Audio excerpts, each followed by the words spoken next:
Magpupulag-pulagan ka na lamang ba?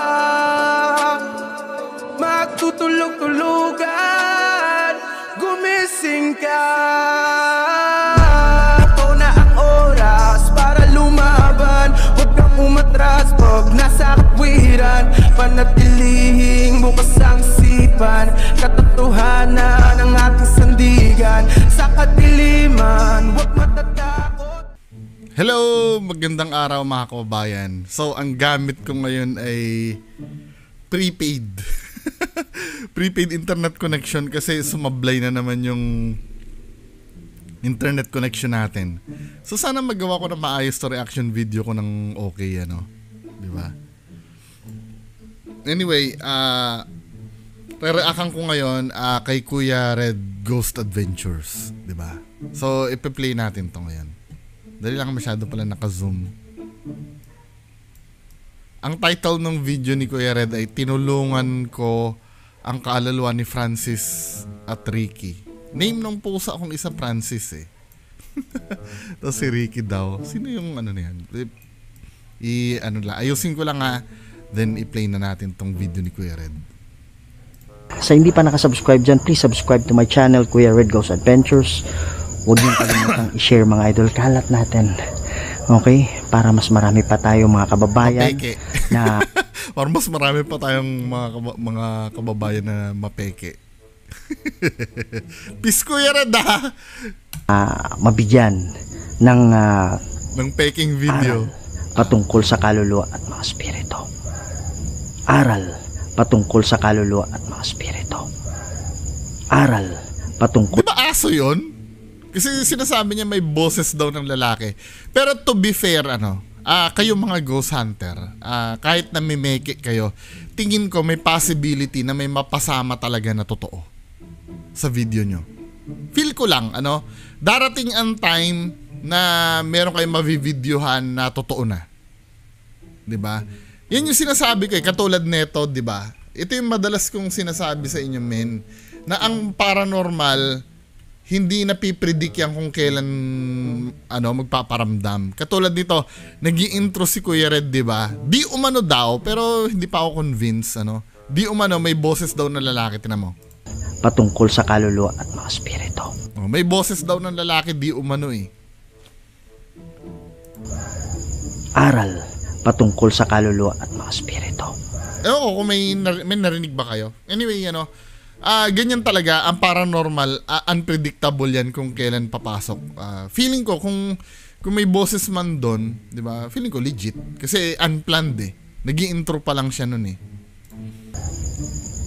May nagsalita. Yan. So wag natin patagalin 'to. I-ready ko lang lahat. Then explore na tayo, ha. Lalagay ko lang yung EMF pump. Alright? Pwede ring sa sobrang ka-genius yan ni Kuya Red.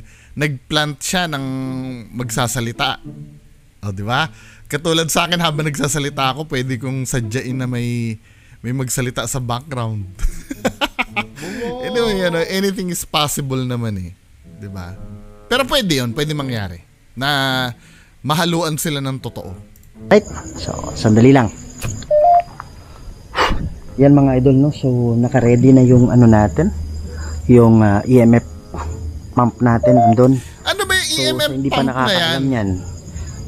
Dapat pinapakita mo sa amin ng malapitan yung EMF pump na yan. Electromagnetic field pump. Alam ko yan eh. Alam ko yung EMF pump na yan kasi ginagamit yan nila Zach Bagans. Diba? Pero hindi ganyan ang itsura. Alam ko ang EMF pump hindi umiilaw. Ba't umiilaw yung sayo? Sabi nga naman. Umiilaw yata yun. May red siya na nagsisignify na naka-turn on siya. Pero hindi yung colorful na katulad nung sayo. Tingnan nga natin sa internet kung ano itsura ng EMF pump. Kasi alam ko hindi ganun yun eh. EMF pump.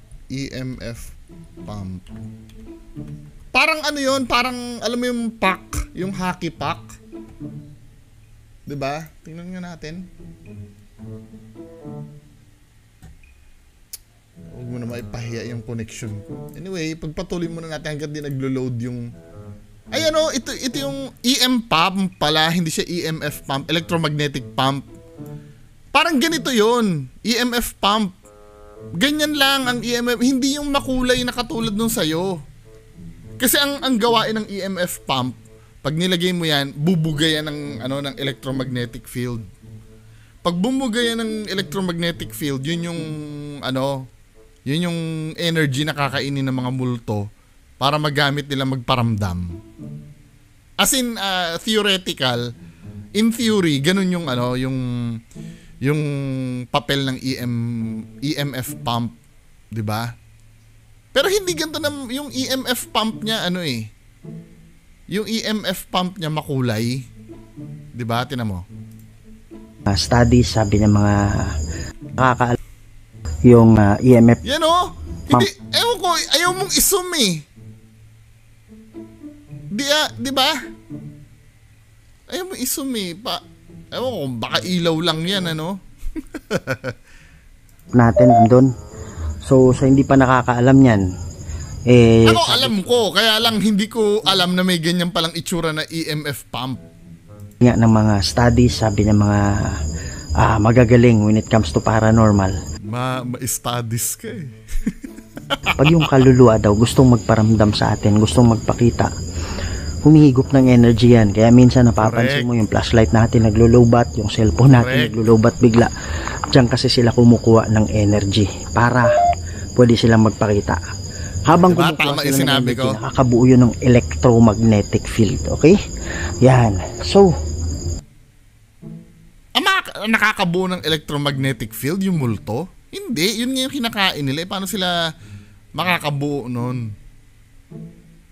Anyway, pagpatuloy na natin. Natin, yung EMF pump na nandyan, instead dito sila kukuha sa mga device natin, sa cellphone natin, yun mismo, yung nagbubuo. Patunayan mo muna kung EMF pump yan. Bakit ayaw mong ipakita ng harapan? Ng electromagnetic field, ng energy sa paligid.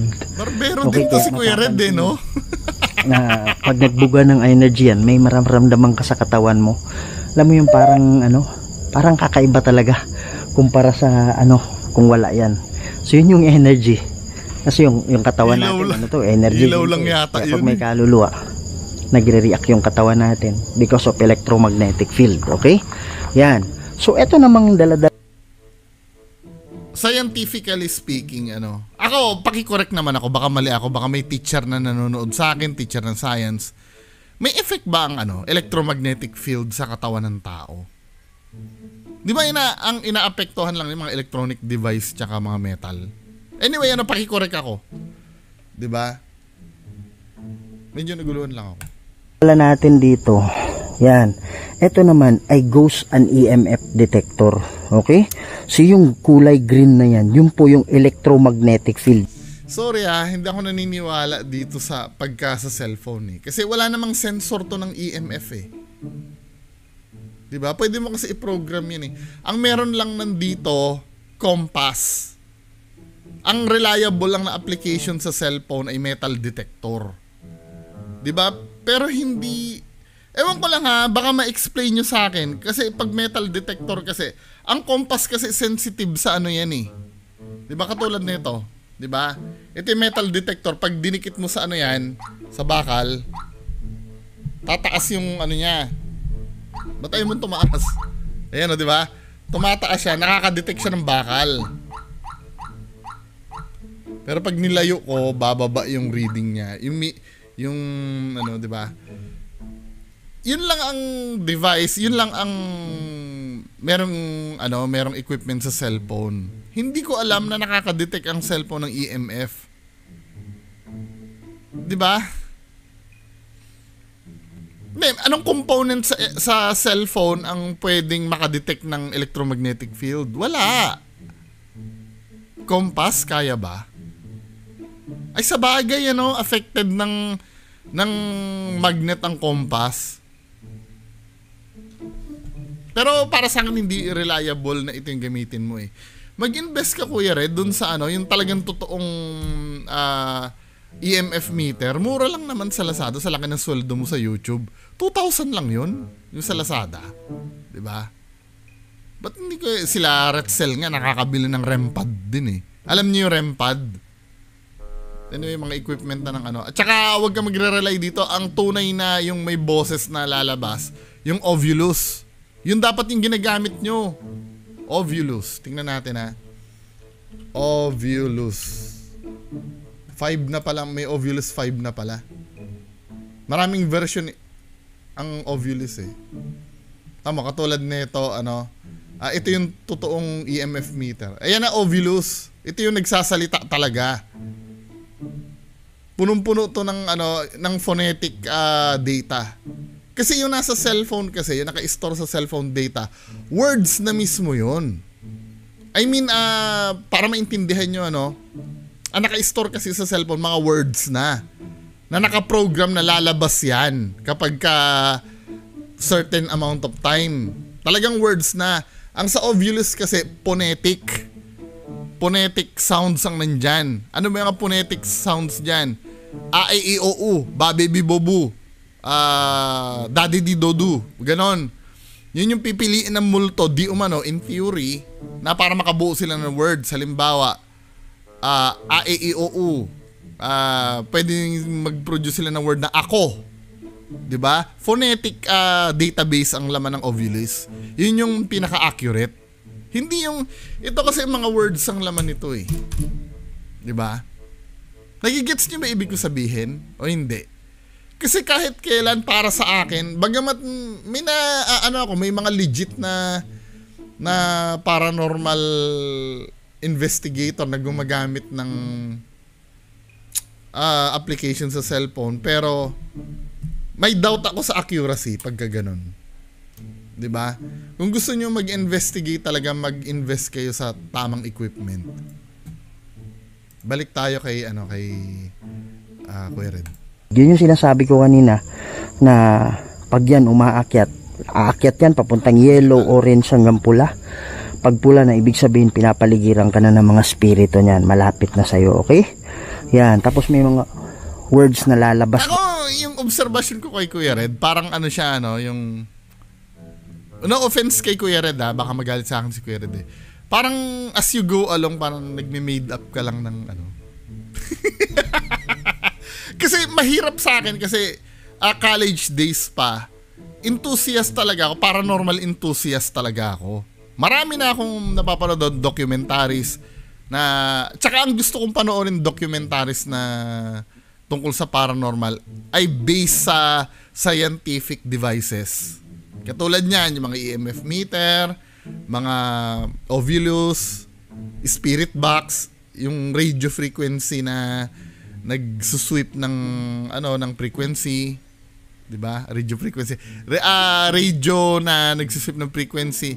'Yun ang mga pinaniniwalaan ko, hindi yung mga medium, yung mga nakikita ko siya diyan, tumatakbo siya diyan sa gilid. Hindi ako ganoon eh. Mas gusto ko yung scientific base. Ito naman kasi kay Kuya Red, parang siguro nasa 20, hindi naman 20 years nasa 15 years na akong bata pa kasi ako eh, na nanonood na ako ng mga ganito. Parang ewan ko, kontra lang talaga doon sa nakasanayan ko na biruin mo mag-investigate ka cellphone, di ba? Anyway, patuloy natin. Yan. Pwede sila makipag-usap sa atin. Sabi niya, sa panganib. Wow. Sa panganib. Ano pa? Oh, sa panganib 2 beses. Ito, para accurate pala yung yung EMF meter mo. Di ba may EMF pump ka doon? Pag nilapit mo yan at tumaas yung reading yan, accurate yan. Yun ang isa sa paraan para malaman kung gumagana yung EMF pump na yan. Si Ghost Hunter 44, gumamit siya ng legit talaga na EMF meter. Nakita ko yun. Diba? Plus point sa akin yun. Dito, ang taas ng EMF po. Ang taas ng electromagnetic field. Paano naging mataas yun? Eh, yun naman yata standard nun. Tingnan ko nga yun. Nag-download ako niyan eh. Nag-download ako niyan, men eh. Tingnan natin ang calibrating. Same lang tayo na reading eh. Yan din na reading nung sa akin eh. Oh, paano naging mataas yun, Kuya Red? Idol, kakausap na tayo. Tamo ha? Po. Ang taas ng electromagnetic field. Nang uulol to eh, si Kuya Red eh. Tinan niyo yung reading niya, ang taas daw noon. Eh same lang kami ng reading eh, tinawa. So mataas din, ganyan din oo. Halos ganun din lang ang reading namin eh. Paano naging mataas yun? Okay? Yan. So, marami kasing mga spirito dito. Nasa kanila na yon kung gusto nilang gamitin yung energy para magpakita sila. Doon na tayo sa So, nagpakita ng spirito. yung mga kaluluwa. Wow. Since marami yung mga kaluluwa. Wow. Since marami yung mga kaluluwa. Ako para sa akin, may narinig na ano yun, yung umaano, anong tawag dito? Yung ano ba, huminga ba yun? Wow. Para may tumunog dyan. Kasi ang nangyayari kay Kuya Red kasi pag may naririnig siyang unusual, dinideclare niya agad as paranormal eh. 'Di ba? Kumbaga para sa akin ang legit na ghost hunter talaga, i-eliminate mo muna yung mga contaminants bago ka magdeklara na yan ay paranormal na. Uy, may gumanon, tingnan natin baka yun ay hangin or kung ano man, 'di ba? Ganun dapat. Hindi yung pag may lumapit eh ano na kagad.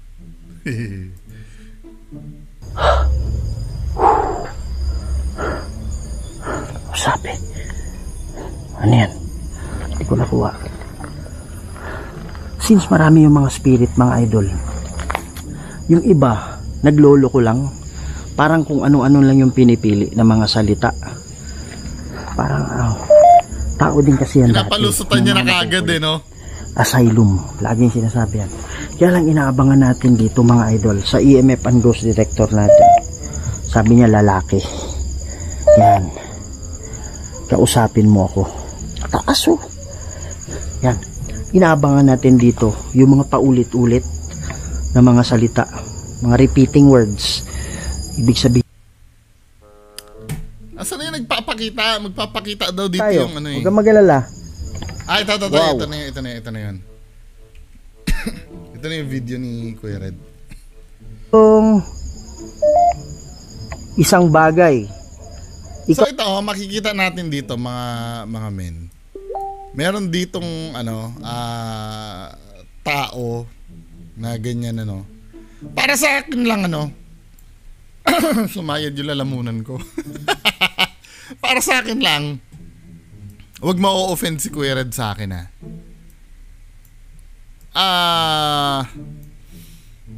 gagamitin na naman uli natin yung critical thinking natin dito. Tayo ba as a ordinary person, kaya ba nating gawin to? Kaya ba nating i-replicate to? Kaya. Magsuot ka lang ng barong, magsuot ka ng stocking sa ulo.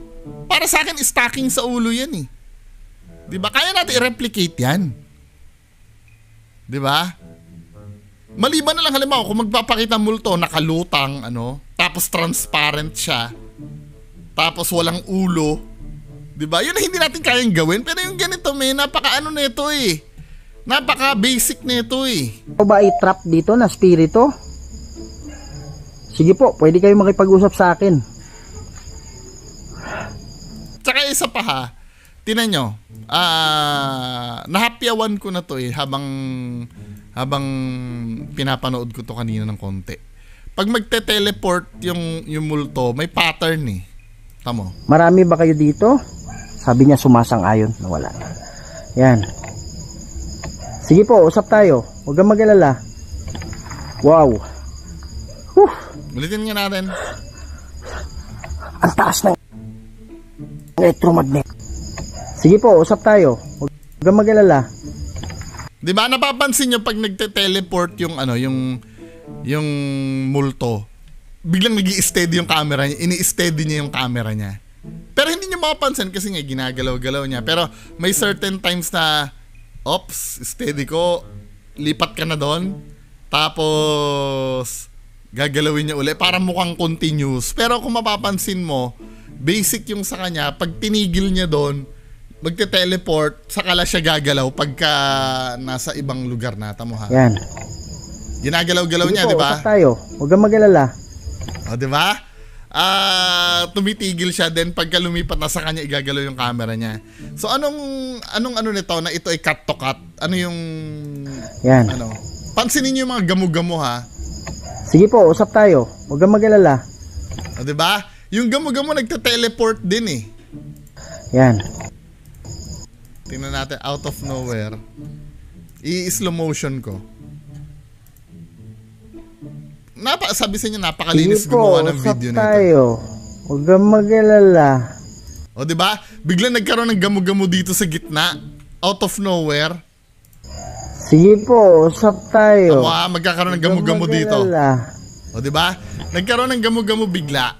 Out of nowhere. Ibig sabihin, cut to cut yun.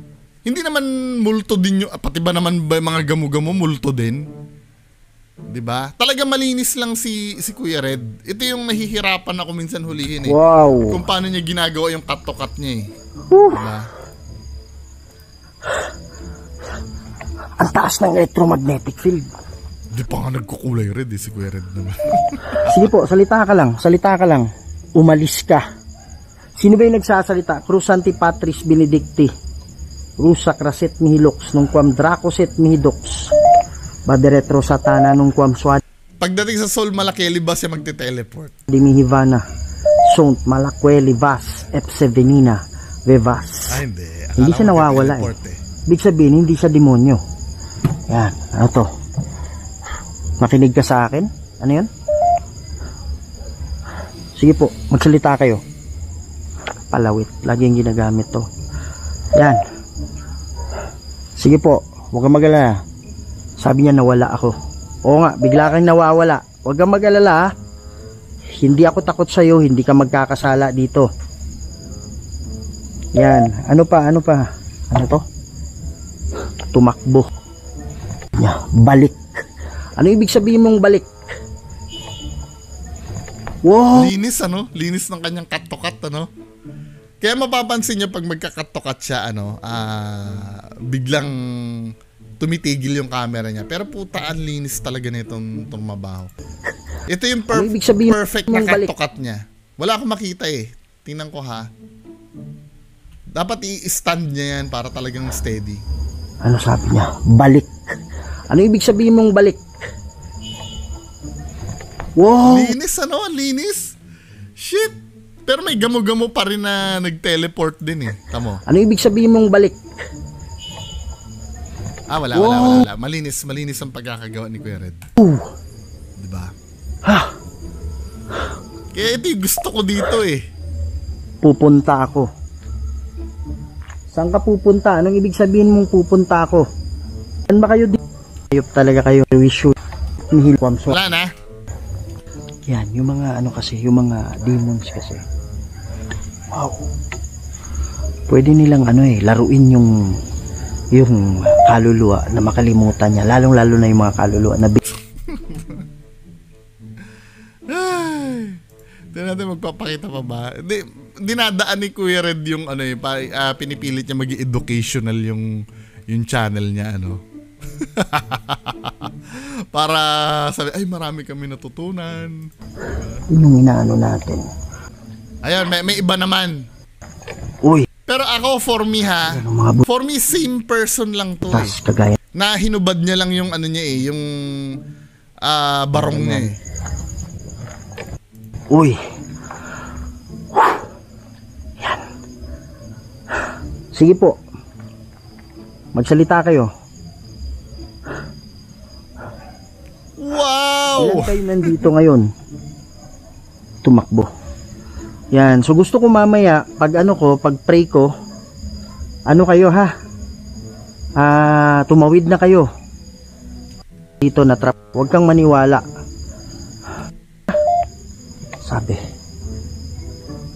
Suhol. Ano ibig sabihin mo ng suhol? Yung pangalan mo, Francis? May tumutuwa dyan. Yung ba yung pangalan mo? Francis Leo Marcos? Oh.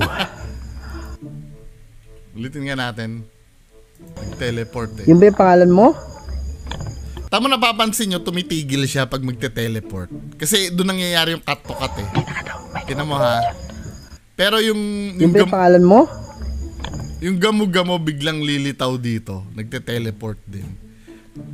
Wait. Nag-e-edit kasi ako ng video. May napansin ako.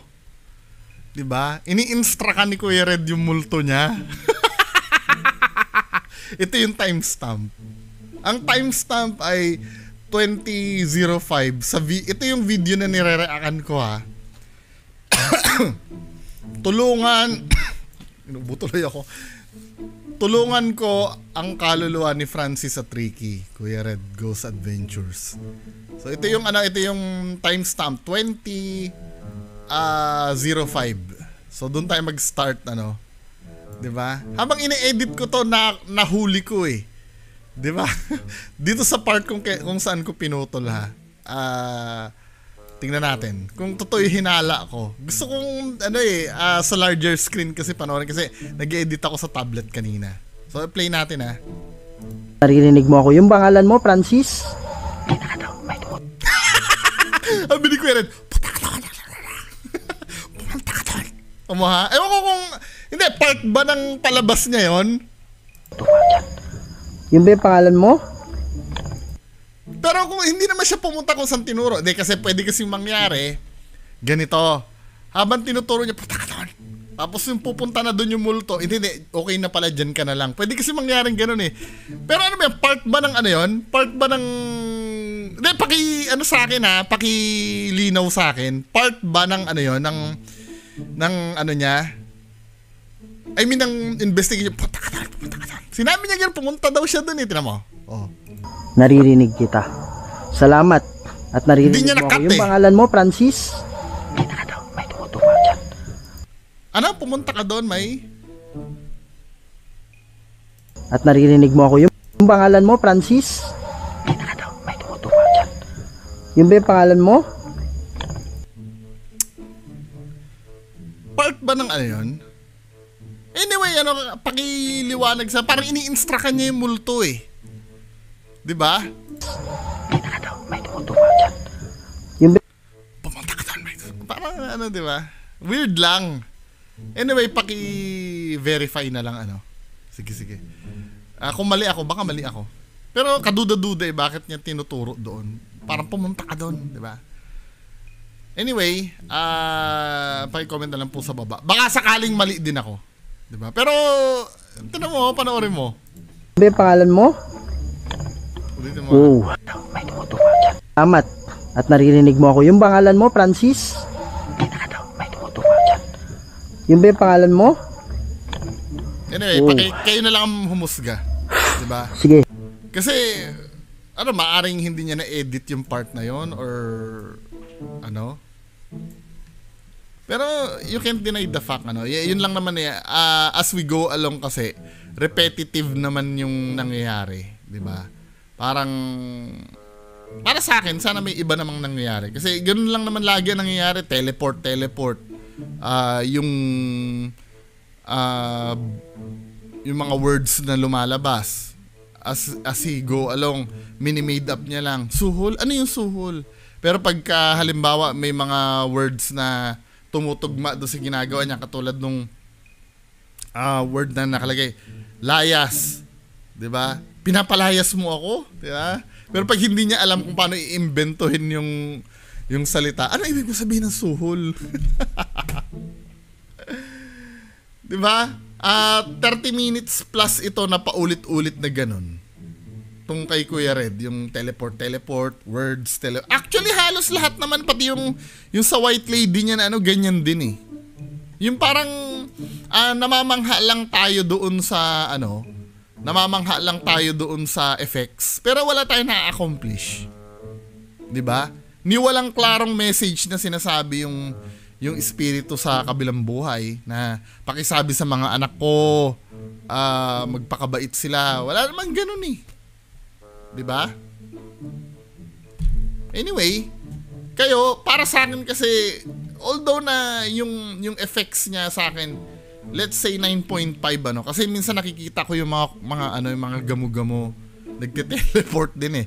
Pero may time doon kanina, di ba, na nag-teleport na sobrang linis. Para sa akin, 9.5 out of 10 yung ano niya. Pero yung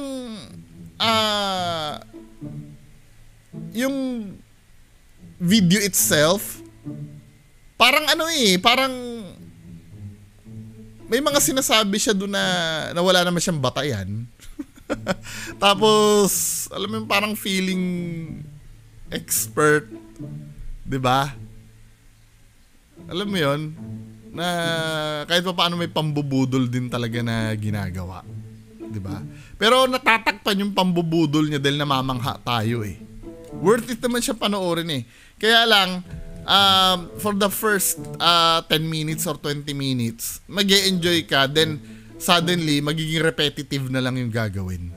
Paulit-ulit na lang yung gagawin niya na wala namang ma-accomplish. 'Di ba? Kayo, anong tingin niyo dito sa mga videos na to ni Kuya Red? 'Di ba? Pangatlo ko na yatang reaction video sa kanya to. 'Di ba? Kasi yung iba nagrereklamo ba't daw yung mga malalaking Ghost Hunter channel hindi ko daw nire-reactan, ba't daw si Kuya Red todo react ko.